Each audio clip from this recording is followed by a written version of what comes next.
We're live.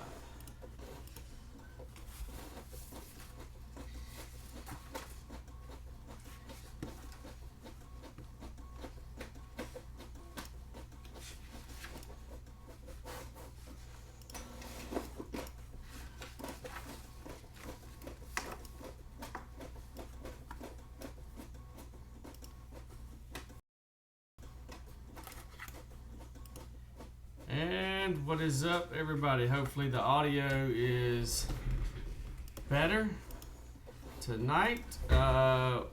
We are live.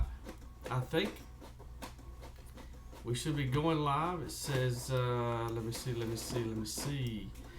It says, let me shut this door.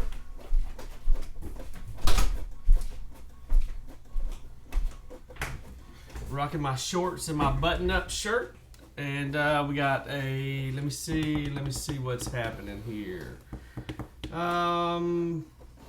Video output is low. Let me see what's happening here.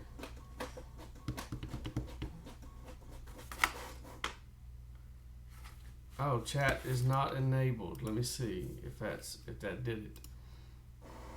Boom! Don't know. I'll just turn this a little bit. Don't know. I don't know what that red means. I've never seen that before. So, unfamiliar. The one that says live stream health video output low. This big red line right here. There it comes. Now it's green. There it is. Maybe I just need to click on it.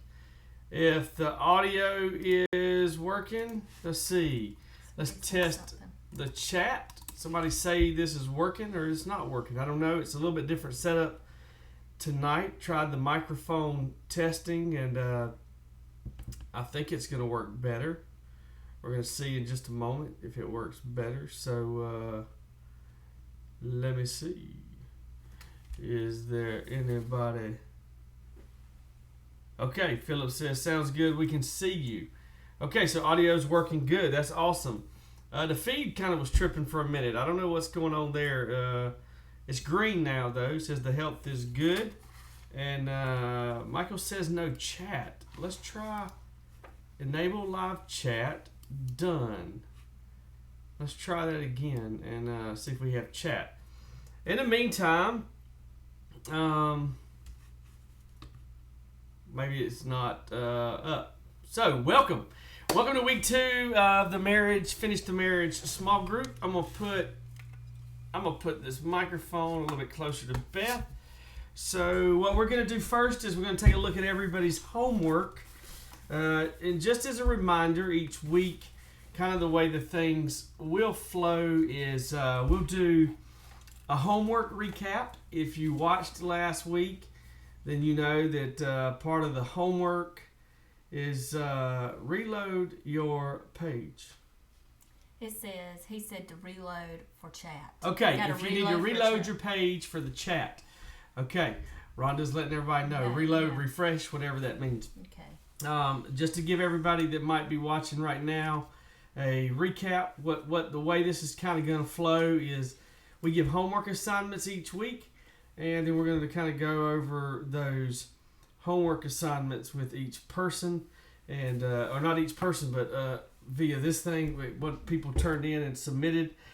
Last week's homework assignment was fairly easy, and then after we discuss the homework, we're going to jump right into the session on the topic for this week, and then we'll have a session, and then we're going to take questions and answers. So here's what we want to ask you to do is, let's do roll call. Let's see who's who's in here. We got Rhonda and Michael and Courtney, and says we got 5 people. So I don't know if somebody else was using the thing. I don't know if this thing is right. 6 now. We got Philip on here, Rhonda on here. If you're watching and you're able to chat, let us know. If you're not able to chat, I don't know how you'll let us know, but here's what I know is that we're on, and we're live. So, roll call. Okay. We got 6 of us on here. 6 of us are watching or participating, and maybe there's a couple of others on. Not real sure what's going on with that, but we're glad you're here. You might be watching this at a later date and time. Tonight's topic is going to be on communication, but Chad and Hannah are online. What's up, Chad and Hannah? They're online. Last week's homework assignment was to we wanted you to find a foundational scripture for your marriage that you wanted to base your marriage on. So you want to kind of take it over from there? I will. So I'm going to read, I'm going to start with Michael and Courtney's. Theirs was Romans 12:9-18. So they kind of had... a lot of verses. Y'all, I like that. Yeah. That's so good. it says, love must be sincere, hate what is evil, cling to what is good, be devoted to one another in love, honor one another above yourselves, never be lacking in zeal, but keep your spiritual fervor serving the Lord. Be joyful in hope, patient in affliction, faithful in prayer. Share with the Lord's people who are in need. Practice hospitality. Bless those who persecute you. Bless and do not curse. Rejoice with those who rejoice. Mourn with those who mourn. Live in harmony with one another. Do not be proud, but be willing to associate with people of low position, and do not be conceited. Do not repay anyone evil for evil. Be careful to do what is right in the eyes of everyone. If it is possible, as far as it depends on you, live at peace with everyone.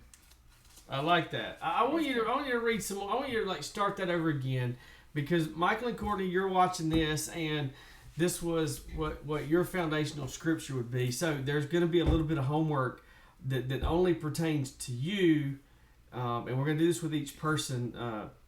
So start that over again. Okay. Love must be sincere. Hate what is evil. Cling to what is good.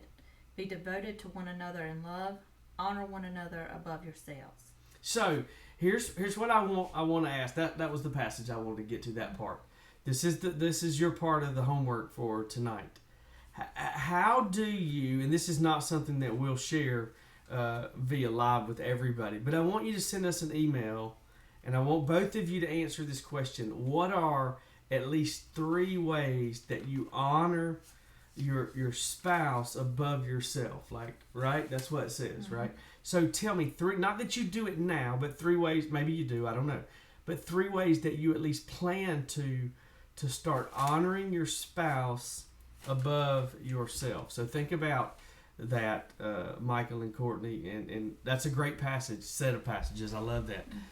All right. Okay, so Rhonda and Phillips, they were 4:2-3. Ephesians 4:2-3, and this was great. Rhonda actually sent this to me pretty much within just a day or so. So, as a prisoner for the Lord, then I urge you. Hold on, let me make sure I got 3 and 4. Make every effort to keep the unity of the Spirit through the bond of peace. There is one body and one Spirit, just as you were called to one hope when you were called. Okay, what version is this? Is this New King James? Yeah, it's 2 and 3. So I read the wrong scripture. I read it wrong. I started at 3. I should have started at 2. So let me start that over. Okay. It's chapter 4, Ephesians chapter 4, okay, verse 2 and 3. Okay? All right. And it's be completely humble and gentle, be patient, bearing with one another in love. Make every effort to keep the unity of the Spirit through the bond of peace. Okay. All right. I like that one. I like that one too. These are very good. And so I've got 2 questions for Rhonda and Philip. The first question is, how did you come up with that so quick? So how did that passage become your passage? Or did you already have it, or was it something? Just fire that off in an email. And then the second thing is how are you patient? How do you keep peace? Is what I want to know. Yeah. How do you maintain peace? But I think I can answer that question. Or how do you be humble and gentle and be patient? And I think peace comes from patience, probably. But tell me practically, in an email, just a few words. We're not going to share this again with anybody. How do you do that? And when is it most difficult to do something like that? Because that sounds like a fairy tale version of a marriage. Like, I'm just being honest, but it's a great goal, a great foundation. And how do you do that? Because I want to be patient and have peace, right? Mm-hmm. Correct? Mm-hmm. That's a great verse. Okay. And I did do a verse for us. Yeah, but we were supposed to agree on it. Okay. But go ahead. What was our verse? What was your verse? Okay. Did you have one that you? I did. I have one. Yeah, I've had mine pulled up. Okay. Uh-huh. All right. So I did Ephesians 4:15. Okay. And it says, instead, speaking the truth in love, we will grow to become, in every respect, the mature body of Him who is the head, that is Christ. From Him, the whole body, joined and held together by every supporting ligament, grows and builds itself up in love, as each part does its work. Okay. So, read that first part again. Like, we're going to do our homework together right now. Okay. That's okay? Yeah. Instead, speaking the truth in love, we will grow to become, in every respect, the mature body of Him who is the head, that is Christ. So how do we grow to become? Like, what are practical ways that we grow to become that? I like that verse. Well, I think praying together keeps Christ first in your marriage, and I think that's what this verse is talking about, is keeping Him the head of the house. I think worshiping together. What do you think? I like that. I mean, I think as we think, I want to give a disclaimer. Like, if you've submitted, obviously you have, we didn't get one from Chad and Hannah, they didn't know. Mm-hmm. And our sound was terrible last week. When I went back and re-listened to it, oh my gosh, let me just say to Rhonda and Philip and Michael and Courtney, I can't believe y'all stayed and watched as long as you did. I would have never watched. I would have checked out and said, yo, bro, fix your audio. It's terrible. They're good friends. Y'all must be really good. Y'all must really like us. I really thought we were going to say something profound, and we probably did, but you couldn't hear it because it sounded like you were in the ocean. But if you submitted a verse that you want to be your foundational marriage verse, that it's totally okay, dedicated, Michael says. The delay must not be as long tonight either. You can change that verse. It doesn't have to always be that verse. And we want to press in. And to me, these all sound really good, but I'm a practical kind of person. And I want to talk about how we're going to do that. Specifically tonight in terms of communication. That is not the verse that I chose. Beth and I did not make time to talk about this stuff. There were some other things that got higher priorities on our calendar this week. Unexpected things, Mom's heart attack, that kind of threw everybody off for everything. A tubing trip that we weren't real sure if we were going to go on until right. the last minute. A student tubing trip. So, yeah, that was just crazy. Fun. Awesome fun, but pretty high stress for me. And Beth, I think, maybe. But yeah, Jeff said today that he will never go on another youth trip, and I said I will never not go on one. Right. So we did not find time or make time. We had time, just like everybody. We did not have time. All of you had as much time in the week as we did. We just chose not to prioritize it higher. I don't ever say we didn't have time, because we had time. We just didn't make it. My verse has always been, for the last 10 years at least, without even saying it, and I like it from the King James Version, Mark chapter 10, verse 9. What therefore God hath joined together, let no man put asunder. And, I like that verse because I think that man, not just humans, not just man versus woman, but people, included the people in the marriage, try to allow things sometimes into the marriage. Not try to, but unintentionally allow things to show up in the marriage that can put things asunder, to separate, to divide, and create everything except unity. And I think that, that's why I chose that. So I don't have a practical way. I think that there could be a list of practical ways that we could do. We could list that would help eliminate letting man in to put the marriage that was placed together by God asunder. So, that's pretty much the recap for the homework. So what we want to talk about tonight is communication. We want to spend just about 10 minutes, I think, talking about communication in the marriage. It's a word, or it's an event that I think most marriages think is automatically happening and happening well, and that it's limited to verbal communication, but it really goes a lot further than that. So I'm going to turn it over to you. Okay. And you're going to talk a little bit about communication, and we'll just bounce through our notes here. Okay. Yeah.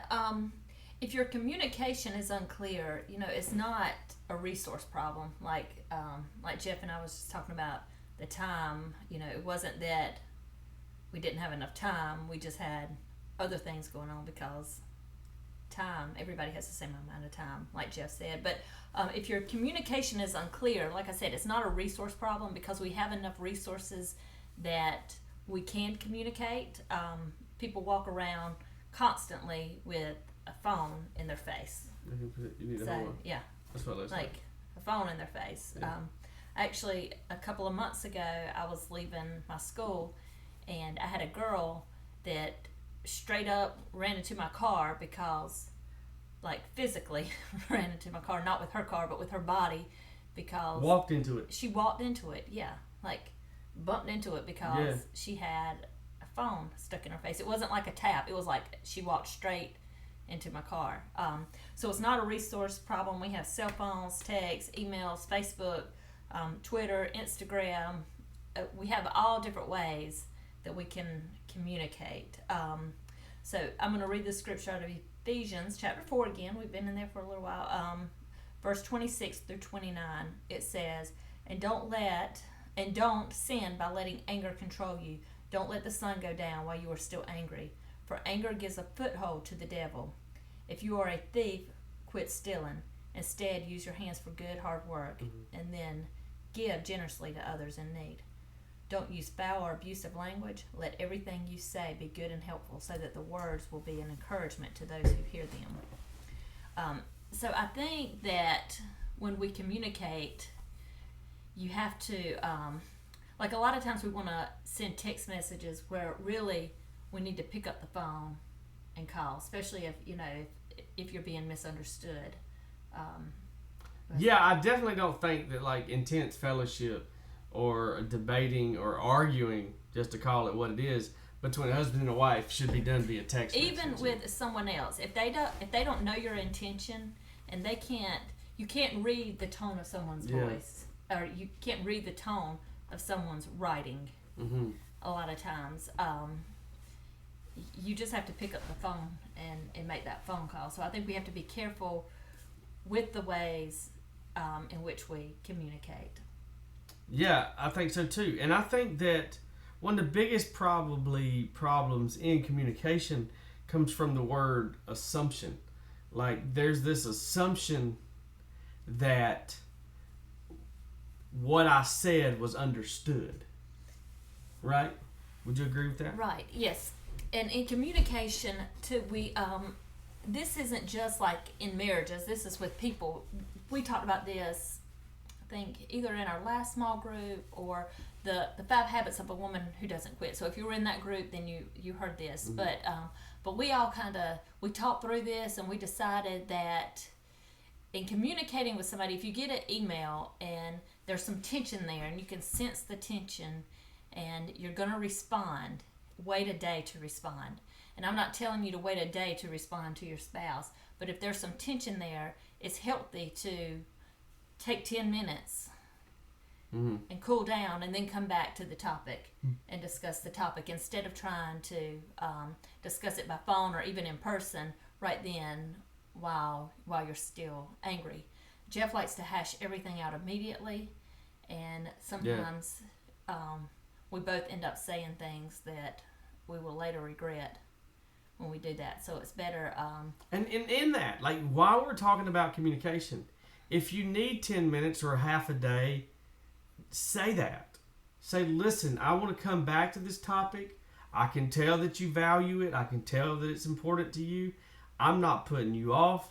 I just want to make sure that we adequately and effectively have the conversation about the topic that we're both extremely either upset about or very interested in ensuring. And I think too, like I've been saying this with Ella. If y'all, most of you that I know are watching tonight have small children, and you probably remember this stage. Michael and Courtney, you're probably going through it now.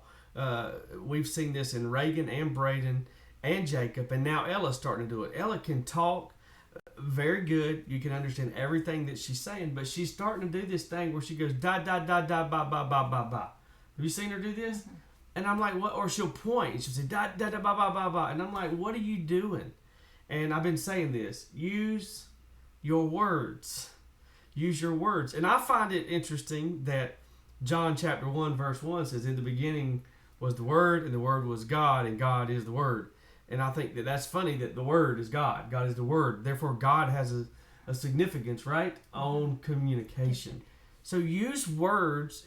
Hey, men, husbands, choose your words wisely. Like, use the words that effectively communicate what you're trying to say. Right. And if you've gone through the 5 love languages, and I think that most everyone on here that we know that's on here has gone through the 5 love languages and are familiar with those, if your significant other's one of their 5 love languages is words of affection, then affirmation, words of affirmation, then it has the reverse effect. So if you say something negative to them, then it has more power than to someone that one of their love languages is gifts or that's physical right. touch. It carries more weight and more power. Like Reagan, his main love language is words of affirmation. So we have to be very careful at the words that we use with him, because and how we correct him. Yeah. Right. So we might have to correct him differently than what I would Braden or Jacob. For Reagan, sometimes we use the compliment sandwich. So, and I'm not a fan of that in leadership, but in parenting, I think it's acceptable.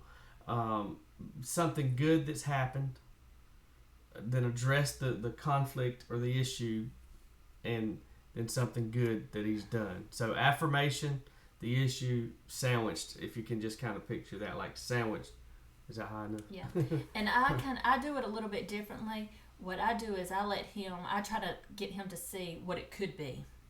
So like if he puts a little bit more work in to what he's doing, what it could be, what the outcome could be.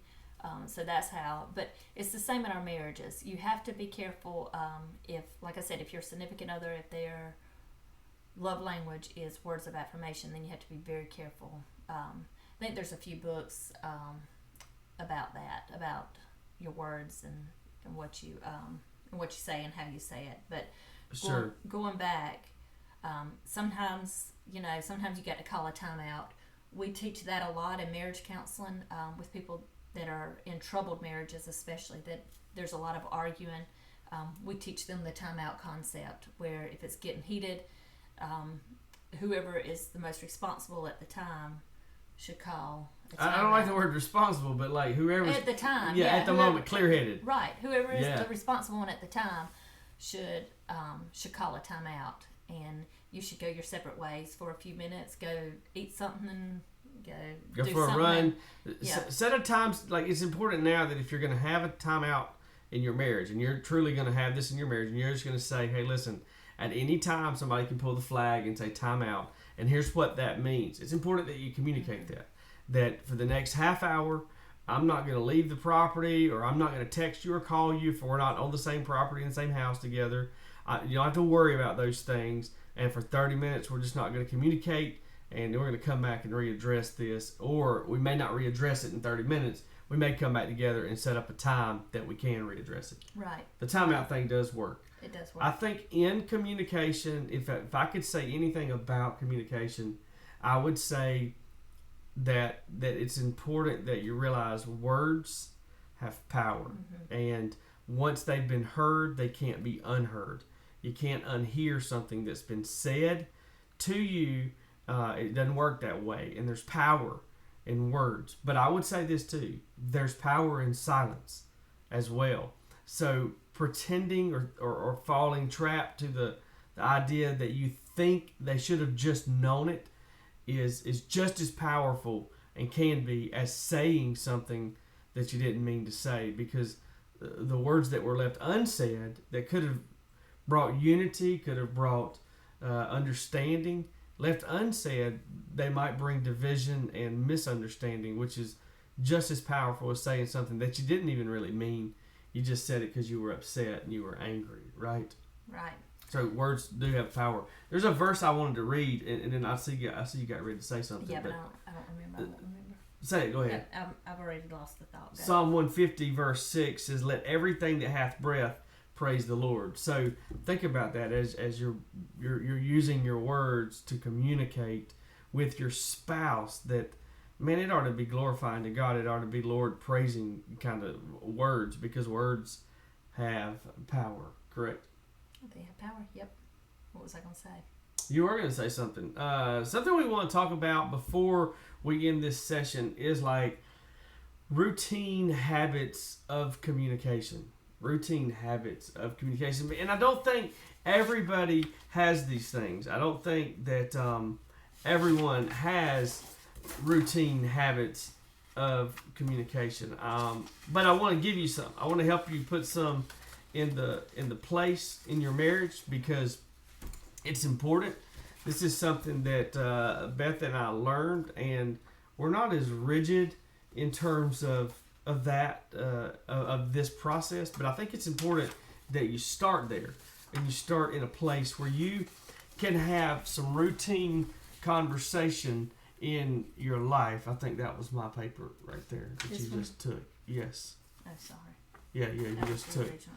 that one. Yeah, this is it. And these are 1, 2, 3, 4 questions that, see, I don't even use them this way anymore, but this will help you start and get it going. And we don't do this like we used to do this, because now it's just a natural part of our life, and it's something that I'm asking or she's asking. So here are 4 simple routine questions that can help you communicate better in your marriage. Like, who doesn't want to talk better in your marriage, right? Mm-hmm. Everybody. Right. Here's the first thing that husbands and wives, you can ask each other: what's new? What is new? You're all busy. You have children, and whoever else might be watching this. You got friends, you got jobs, you got church, you got school, extracurricular activities, and sometimes we assume that somebody else knows, especially the person we're living with, knows that something's new in our life. So, like, if you've got something new coming up in your life, you should ask this. I would say every day. You should say, what's new? What's new in your life? And eventually, you'll get so used to doing these things that you won't do them. We used to do this every night. We would ask the questions. What's new in your life? Here's the second question. What needs attention? Right? We used to ask that question. What is something that needs attention? Is it in the marriage? Is it in the house? Is it with the kids? And this answer has varied from the toilet in the downstairs bathroom needs attention to one of the kids needs Reagan's time. grades need attention, to one of the children needs time. There needs to be some attention to something. The third question is, what needs to change? What needs to change? Is it somebody's schedule that needs to change? Is it a bedtime that needs to change? Is it a wake time? What needs to change? What are some things that we need to change? Well, I mean, like recently we needed to change a doctor's appointment. Yeah, because calendars were conflicting. Yeah, and now calendars, we're going to have to readdress that, because calendars have got to be readjusted since last week. Right. What needed to happen didn't happen. That's so, right. I mean, that's probably the main thing that we deal with is schedule changes. Those are the biggest changes, is calendar changes. Because it takes logistically, it takes a lot to make this thing happen. With 4 kids, 2 in 3 different schools at 3 different locations, and sometimes I'm in Cary with the Baptist, Beth's in school at Durham Tech, sometimes I'm at the church office, and sometimes I'm in South Carolina. And it's hard to say. And when you don't plan to be in the hospital with somebody, it can throw things. So what needs to change And then the last one, this is most important. What's a prayer request? Like, what is something I can pray for in your marriage, and how can you? And honestly, guys, I think it's important, and ladies, that you ask this question, and as you practice these and they become a habit for you, you'll learn to ask them, and you'll learn to know without asking. And then I think, like Beth said, like praying together is something that can help you, especially if you're going to use the foundational scripture that we're going to use, or even any of you. You'll naturally start to know the answer to the question, right? Mm-hmm. That's right. So what I was going to say is this. So we recently did a counseling with a couple that one of them, kind of like me and Jeff, is a over communicator, and one of them is not a communicator like me, and so it was like when they would get together, she would want to have an intense conversation. She would want every conversation to be an intense conversation, and he would completely shut down because he was overwhelmed by that, because that was not his communication style. Right. So I think it's very important that you're sensitive to that, and that you don't make every conversation that you have an intense conversation. You've got to have those conversations that are really just about nothing. Right. And I think that is so important. And we probably in our house don't have enough of those, because we're so busy that we don't have a whole lot of unintentional conversation. But I think that's the best word to use is you need to have that unintentional conversation just as much as you have intentional conversation. Yeah, I agree. And I think you should have, intentional, unintentional conversations, and topic driven and non-topic driven. Just life. And it seems like there was a question that I wanted to address tonight that we got this last week. Didn't we get some questions on here last week? I don't remember. Right, Courtney wrote a question. Courtney, did you write a question? Did you write a question last week? If you could just fire in there and remind me, but I think you did. I don't want to speak out of turn if you didn't, but I got a question from somebody, and it seems like it was you. I should have written it down. But I want to say this about communicating in the marriage. I want you to hear me say this, and I think Beth will agree with me. I do totally agree that you should have designated times and spaces on your calendar in your life where you have intentional conversation. You ask these 4 questions. What's new in your life? What needs attention? What needs to be changed? And how can I pray for you? And any other intentional conversations that you need to have regularly. But then I also think you should have non-intentional conversations. Like, you should sit in a recliner and she should sit in a chair, and you should just talk about whatever you want to talk about. Life, the birds outside, whatever it is. I think that's important too. That you talk with no topic, no specific place to go. So let me just share this with you. I did some reading earlier this week about a healthy communication inside marriages, and here's what the end of that looks like. After talking, both people in the marriage feel good about the conversation and feel like their concerns have been considered and even addressed. And I think that's important because sometimes we don't. Yes, I remember I see your question now, Courtney, and I'm going to address that. I do remember it. Very good. Okay. Do you want to address that one? I do. But I want to say this about communication before we address that question, is that you can learn it. You can learn it. You probably were not born with the gift of communicating to a spouse. None of us were. But you can learn it. The fine in you that works in the workplace and that works out in the city, but in your marriage, it's got to be deeper than that. You can learn it, but it's like anything else that you learn. If you don't practice it, it'll fall by the wayside. So, Courtney's question last week was how to talk about something besides the kids, talk about new things, etc. And I have an answer for that, but I want to let Beth fire away, and if I disagree with Beth, then I'll sit over here and be quiet, and I'll email you my response later, Courtney. Okay, so I think if you're having trouble, in our marriage, we have so many different things that we don't really have a problem not talking about the kids, because there's so many other things to talk about. But I think if you are having those problems, then that's where you go to the intentional questions.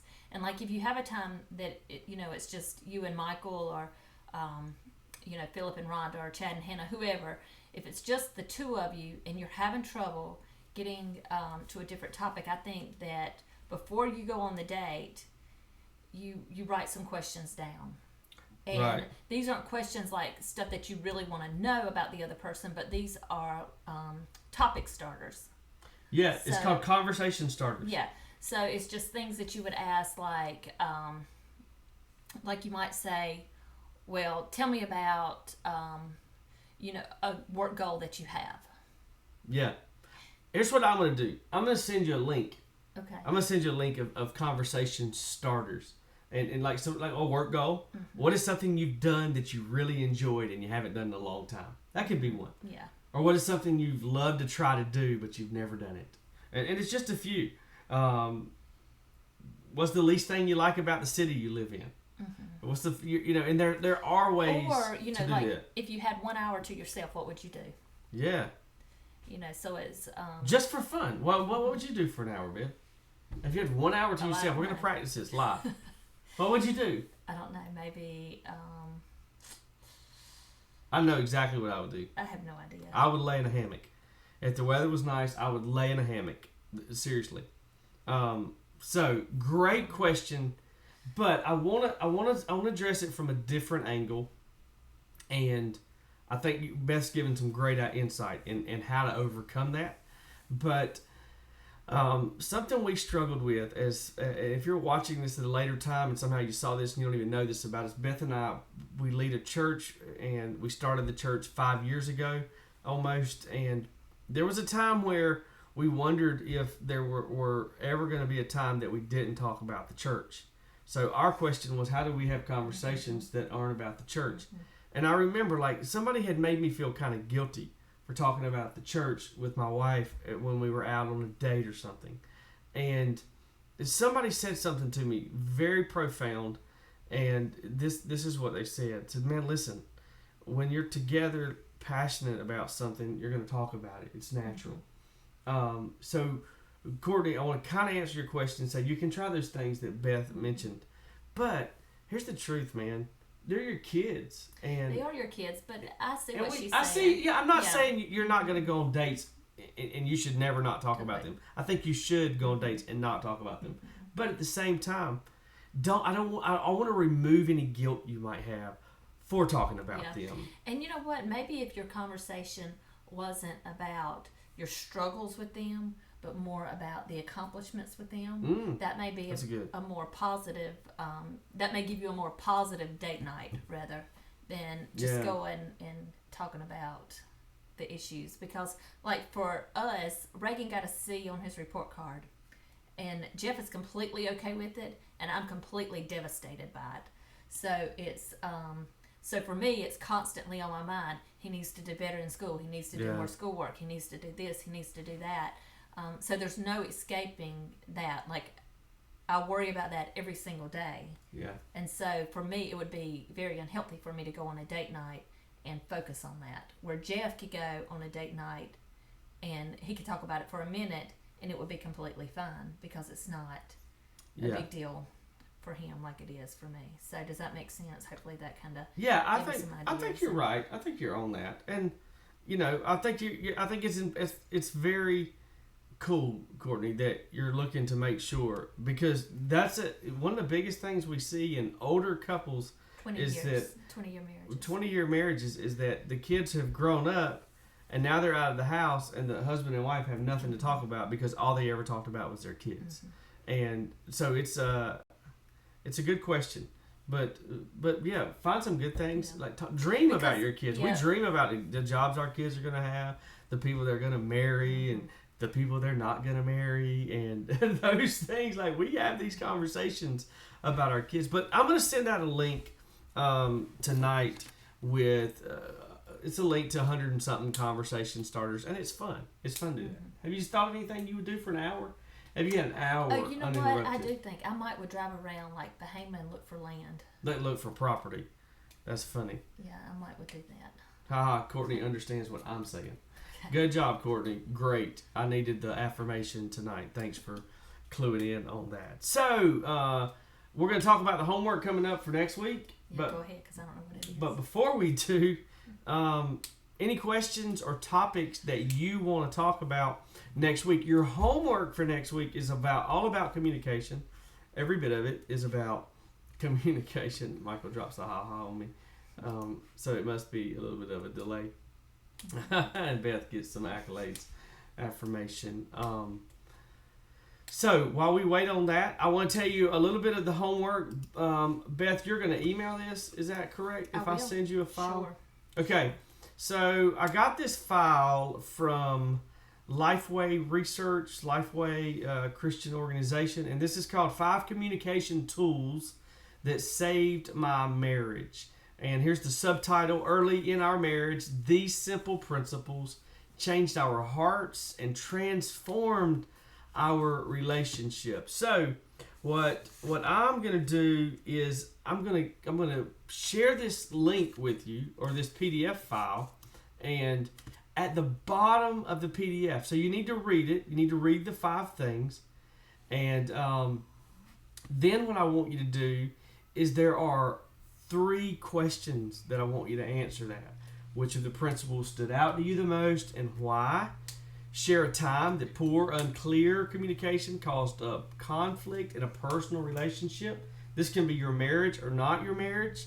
And then I want you to write out 2 or 3 practical steps that you can take to improve communication with your spouse. I'm going to reword that question a little bit. That said, and I'm going to make it say this: what 2 or 3 steps are you going to take to ensure that you improve your communication with your spouse? So, any questions that you have for tonight, fire them off. I've got one more homework assignment that I think is important and very helpful. This is a biblical, really understanding of communication in the marriage between spouses.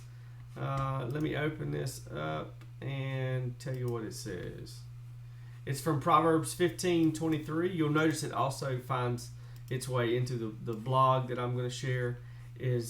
So Proverbs 15:23 says this: everyone enjoys a fitting reply. It is wonderful to say the right thing at the right time. And then under that passage, I've included 3 questions that I want you to take a little bit of time, and I want you to answer these questions. And it's about saying the wrong thing at the wrong time, or the right thing at the right time, and then more steps. How can you improve your chances of saying the right thing at the right time? So I want to be sure that I give you that question. Let me see here what I got. What else do I have for tonight? Yes, that's exactly what I would be doing, Chad, if I had an hour. I would be... I'm going to see if I can show y'all this picture. This is a kayak on 2 hammocks. And it looks like that's Chad. And let's see. Can y'all see that? That's a hammock. It's not very clear on there. Maybe if you pull it back a little bit, it'll be a little bit more clear. And a kayak. Anyway, I'll get Chad to put that up. Send me that picture. You can put it on the Finish the I can put it on the Finish the Marriage Facebook page. I also think I'm going to try to load these 2 homework assignments on the Finish the Marriage Facebook page. So, no questions for tonight. No one wrote any questions. Any topics that you want to talk about next week? And we're going to give you just a minute to put that on there. And if you don't give us a topic, then... I think we are going to throw a parenting topic in. I don't think that was originally planned, but I think that... Yeah, I think we could, but not next week. No. What are we going to do next week? I'm going to give each person a moment to talk about this. Or to drop a topic that you want us to talk about before we log off for the night. This was fun. If this was good for communication, in just a moment we're going to pass the offering buckets. I'm just kidding. It sounded funny, didn't it? You just said I'm stupid. It's not. You don't ever say that to your spouse, especially if his love language is words of affirmation. His love language is not words of affirmation. That's right. My love language is all about our topic for next week. And it goes hand in hand with this topic. Communication and I believe intimacy go hand in hand together. We're going to talk about intimacy in the marriage, and I'm not talking about sex. We will include that, but I want you to think about this if you're watching this right now, that if you are physically intimate with somebody, that is the most difficult time to have harsh conversation toward them, because I believe that intimacy is one of the bridges that builds unity and builds and really protects the marriage. And think about it for a minute. If you're intimate with your spouse, you're probably not arguing. You're probably less likely to argue if you're in an intimate situation. And I'm not literally talking about sex. So next week, we're going to talk about intimacy. Look for the homework. It'll be on the Finish the Marriage page tonight. And you'll send it out in an email. We have got Chad and Hannah on here tonight, Michael and Courtney, Philip and Rhonda. And if anybody else was on here tonight, they need to email Beth@revolvechurch.com. We'll make sure we get you the homework. We'll be on here again next Sunday night at 9 p.m. Eastern Standard Time. And the first thing that we'll do, just as a reminder, is we will talk about our homework. We'll have a little session on intimacy in the marriage. We'll take any questions, answer any questions you sent us through the week. And then we'll talk about our homework coming up the following week, and then we'll dismiss. We try to get off by 9:45, but no later than 10 o'clock every night. We want to be completely done. So, again, just as a reminder, the reason we're doing this is because we have a desire to build an online presence, finish the marriage, video content to help people finish the marriage. Because here's what we know. Every marriage has a beginning, but only a few make it to the end. And we want to help people finish their marriage because we truly believe that what God's joined together is not designed to be torn apart by man. Any closing remarks from you, Beth? Good. Anything you want to say? So if you had 1 hour, you would do what? I would drive around and look at links. That's all you would do? Yeah, I That's all can't you think of would do. anything else. That's awesome. And I don't ever have time to do that. And Cool. there's some places I would like to drive and look at. Very good. And She if doesn't. You if don't I ever have my- have time, or you don't ever take time. Well, if I have a child in the car and you driving around, they just want to go home. Yeah, I had two babies that fell asleep on me the other day, and I walked around. Yeah, but all they want to do is, especially Braden, I want to go home. Yeah. So, yeah, that's what I do. Okay, everybody. Thanks for tuning in. Thanks for watching our week 2 Finish the Marriage small group. He said explain how to chat for those new. Okay, explain how to chat to those. Why don't you had to explain it to me, Michael. I don't remember. Do you remember? You had to refresh the page. I mean, I have a step-by-step list on how to set this thing up every night because I can't remember how to do it. You got to do something if you want to chat. Send me an email and I can. Yeah, I don't remember. You got to do something, but You have to click on the link. you got to On put your YouTube. thumbprint. Give it. You got to email me your last 4 of your social, your mother's maiden name. Create a channel. He said you have to create a channel. Yeah, So do you know how to create a channel? I don't know how. Okay, so we have a link that we posted last time. Oh, they're there. Yeah. They have it. Yay! And whoever else is on that doesn't have it. Roll call. Say your name. Who are you? Because chat wasn't live, you had to refresh the page. Okay. Oh, okay. You have to refresh the page. Okay, but he's talking about the ones that maybe didn't get the link or weren't Okay. here. So there is a link. If you email me, Beth@RevolveChurch, I will send out the link. And it's posted actually from last week. It's posted on the What link? finish. There was a link, a YouTube link that you had to click on For what? to get to the video last time. But Okay. you had to set up. You had to create a channel. That's what he said. Yeah. Create a channel. Yeah, create channel. And that's what you had to do. You had to click on this I link. didn't. Yeah, I didn't make the chat live though until it was the reason it wasn't live when we first started. Right. And I'll make sure it's live next Sunday. Right, but he's talking about for those that had never been on. If you've never been on, you just got to hit that button, create a channel. Yeah, Once you do that, but I think I thought there was a link you had to click. maybe You so. had posted a link on the Finish the Marriage Listen, page. here's what I want to say. If Hannah Riley got it figured out, anybody can figure it out. No, Hannah's pretty smart. But she got it. Like, and she's using the PC. She got it.